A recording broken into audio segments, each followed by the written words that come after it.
Banchero TV, and you know we had to do it. We're back with another one. Who we talking about today? Today, once again, we're only talking about one team or one game, and that's going to be the Cavs and the Magic. Yes, this is the last game of the first round of the playoffs because they're the only team who went to Game 7. So let's just give y'all a recap, a showdown of the rundown. You know how we get down.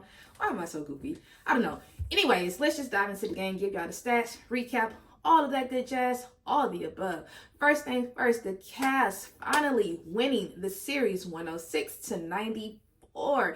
Yes, that's right. So let's just talk about the game, and then I think I'll talk about the stats last. I don't know which way I want to go. But yeah, the game.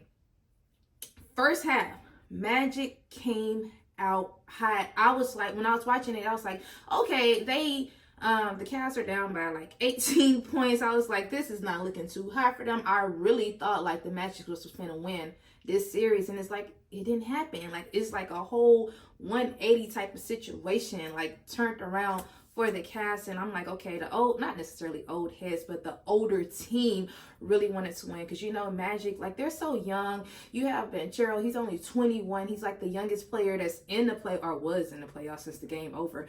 But he was the youngest player in the playoffs this season. It showed that they wanted to win, but I just don't think they had enough, not necessarily chemistry, but they didn't have enough history when it came to the playoffs and couldn't get out the first round. But you do have to give them that credit when credit is due for even making it to a Game 7, because, you know, people already had like their doubts. You know, Cleveland, they started off great this season. I feel like Magic started off great this season as well, but I just feel like Cleveland was more like a history, like they had more history when it came to like the playoffs, because they was in the playoffs last year. Although they did get knocked out the first round, but they still know what it's like to be like have that spot.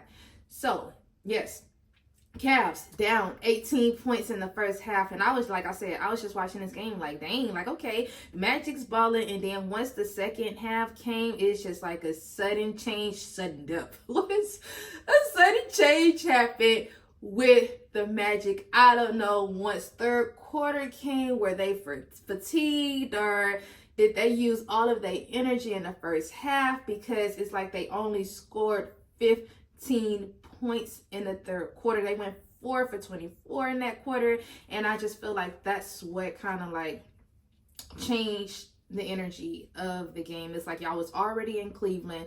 Y'all came strong. Y'all started hot, and I always tell y'all, it's not about how you start, but it is about how you finish, and they were not able to close it out. So it's like that's really what hurt them, I feel like, for the Magic, because it's like Cleveland, they started off very slow start, and then it's like their defense just picked up in the second half, and they was like, we're taking what's ours. We finna win this series. This is not gonna be another repeat of last season, and that's just what they did. So now let's dive into the stats and go from there. First things first, we're gonna talk about Orlando. That's gonna be Banchero. He had 38 points, 16 rebounds. So it's like he was balling last night. You can't take that away from him, but he can't do it on his own. That's the whole thing. It's like you gotta have the other players step up, and that's just not what happened last night. I feel like he really had to carry that team. He didn't get much help.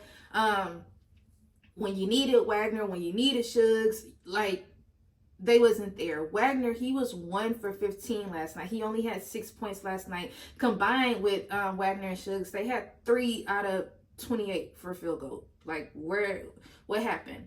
Was the pressure cracked, or like they folded under pressure? What exactly happened? Because they did not show up or show out for yesterday game. Y'all was supposed to be hot, ready to win this series, and it did not happen. So then the next person we're going to head it over when we talk about the Magic, and that's going to be Wendell Carter Jr. He had 13.7 rebounds. It just is not enough to help out the Magic.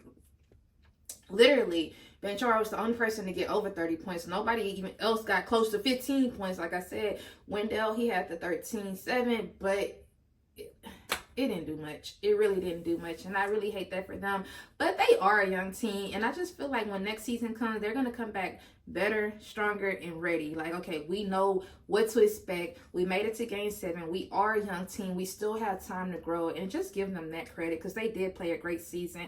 You got to give it to them. Like, just 2 years ago when Banchero got drafted, they only won 22 games the whole season. So it's like for y'all to even make it to the playoffs and then not like just a complete sweep like some of these other teams that's, you know, been in the game longer. And then it's like y'all get to game 7. Y'all really played y'all heart out. It wasn't like a complete blowout because y'all had the game in the first half. It's just when the second half came or that third quarter is really what hurt them. And that's really what I had for the Magic. And now we're just going to head it over and switch it to the Cavs. And that's going to be Donovan Mitchell doing his thing, his big one, 39 points, 9 rebounds, really carrying the team, showing them like we got to win in Cleveland. We got to make it out the second round. This is not a repeat. And he did just that. And then he was like, he's the second player for like game 6 and 7. He scored 89 points combined with the two. Allen Iverson, of course, he's number 1. He scored 90 points between game 6 and 7. And I really, when I was watching the game yesterday, I was like, okay, he may beat AI record. It's like now you just 1 point shy. But it was still a great game. He played his heart out. He did not give up. Although the first half was not a great half for the Cavs, like, they came back after halftime. Whatever they talked about in that locker room to like change the energy of the team is like that's what happened. And I love that for the Cavs. It's like, okay, now y'all get to play Boston on Tuesday, game 1, second round. It's like, are y'all ready to finish the thing out? The only thing that sucks when it comes to the Cavs is no Jarrett Allen. He's been out for the past 3 games. I feel like they really need him because, you know, he's known for defense. He's going to at least try to get 20 rebounds per game, and they need that when it comes to Boston because you already know Boston is about to come with it. They ready. They've been resting. You know what I'm saying? They done had about 4 days of rest. So it's like they're ready to come with it. And it's like Cavs has to bring that same energy. They got to match it or even go a level higher when it comes to Boston because that is a hard team. They went 2-1, you know, this season. They only won 1 game against Boston. So, you know how that goes. But Donovan Mitchell, great job. I love that for him. And then the next person we're going to talk about is going to be LeVert. He came off the bench doing an amazing job. He had 15 points, 5 rebounds. He started cooking.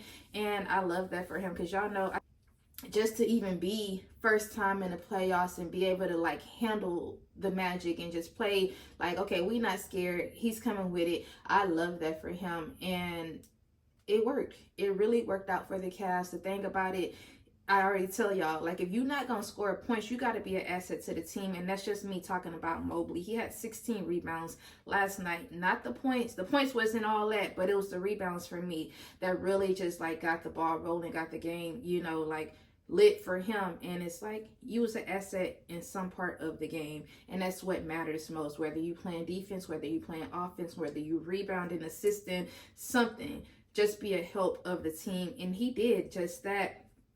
And then I think Garland, like, I think he wasn't hot. He couldn't get his shots off, which is okay. And then he was like, basically, Donovan Mitchell just tell him, like, don't stop, like, just keep shooting, like something's gonna fall. And so it was like for him to hit that 3, you know, like in the fourth quarter, help them get up 11 points and just get that support from your team just means so much. And that's what he was saying, like, I just kept going. Like, if my teammates believe in me, I gotta believe in myself as well. And it was like, okay, this shot is what matters the most. Now we're up by 11. Now this changed the whole, you know, thing of the game, and they won. So it's like, big ups to y'all, Cavs, for doing a great job. I love that for y'all. On to the second round. Like I said, it's time to get ready for Boston on Tuesday. I got a couple of days of rest, and it's time to get back at it. Go watch film, do what y'all need to do so y'all can be prepared, and this is not a sweep for y'all. But y'all, that's really all I had. Y'all already know what I'm about to say. I need y'all to be productive. I was productive. It is Monday, so it's time to start the week off strong, the week off right. Y'all know, set y'all goals, your intentions, what you want to accomplish, what you want to achieve. all of that good jazz. Let's get it. It's time to get it. And also, please don't forget to like, comment, and subscribe. And don't forget to turn on your notification bell so you can be alerted when who posts, when TB posts. Once again, I'm TB. Peace out. Bye.